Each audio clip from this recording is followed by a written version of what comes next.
किती राहिले हे 6, किती राहिले हे 7, किती राहिले हे 8, किती राहिले 9, किती राहिले हे 10.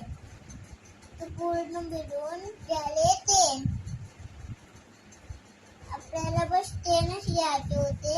मग त्याच्यानंतरचे मोजू 11, 12, 13, 14, 15, 16, 17, 18, 19, 20. हे बघ पूर्ण मिळून 20 झाले.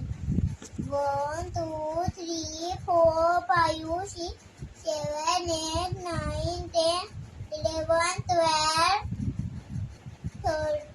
13, 14, 15, 16, 17, 18, 19, 20. हे बघ 20 झाले ना पूर्ण मिळून. तर आपल्याला 21, 22, 23, 24, 25, 26. आपल्याला आता जागा नाही राहिली तर आपण असं पूर्ण क्लीन